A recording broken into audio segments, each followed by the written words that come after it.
شما سوال بدید که آیا شما باور دارید که زمین و آسمان و ستاره ها را خداوند آفریده است؟ شما به این سوال جواب نمیدید، نه؟ قرآن انسیکلوپدیا نیست که ما از وی معلومات‌های علمی را جستجو. چیزی دیگر از استرونومیا از نجوم مرا بسیار حیران میکنه و جانب خود میکشد. این خب بودن همین معنی ها، بودن همین دلیل ها در قرآن است. واقعا هم شما به این چیز توجه میکنید؟ چیزهایی که در قرآن آمده است بسیار چیزهای پریمیتیو و ساده است. عصر 7 پیامبر اسلام حضرت محمد سوال می‌دهند که چرا گرفت آفتاب به عمل می‌آید؟ جوابی از نگاه علمی درست داده نمی‌دهد. جوابی از نگاه علمی درست داده نمی‌دهد. ولی جنبه جهانبینی قرآن کمتر است نسبت به جنبه اخلاقی و این اداره زندگی و مقصد علم یا اینکه امکانیت‌های علم هنوز جواب داده نمی‌تواند که مثلا خدا هست یا نیست. برای همین هم در دایره علم هستی خدا را جستجو کردن هم این یک چیزی درست نیست. والذين كفروا فتعسا لهم وأضل أعمالهم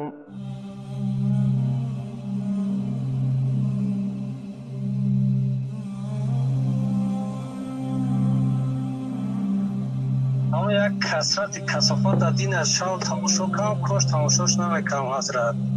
دین نگوه که خواه ندیدم. چی را تماشا کنی که نفهمیدم؟ یک بچه تماشا کنم، یک ژورنالیست دیگه سوالش میتن نعوذالله توبه کنم خدا پیغمبر او را دروغگو آورده سه. این را تماشا کردی؟ نه ندیدم.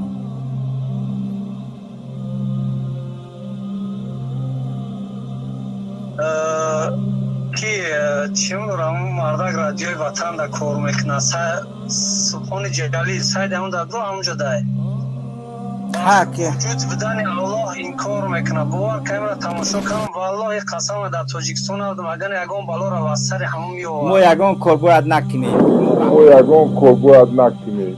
تو رفت یه شهروندمون تو شهروندمون برادر تو شهروندمون او عقیده خی چک کنی عقیده خی چک کنی در تاجیکستان است مگه همه ایدین همه باور کنه جا قریب روز شید چشم خواه نده برادر گرامی در یک مسئله شهروند عادی یک گپ میزنه آزاد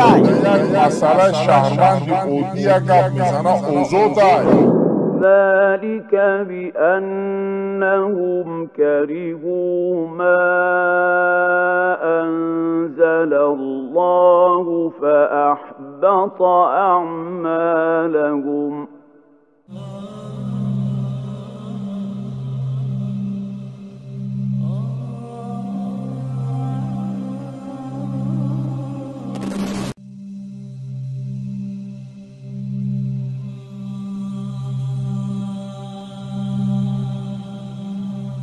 مورم اگر دولت بگیریم یا آدم بخیزه یا گپ زنه او را باید نبریم یا چی؟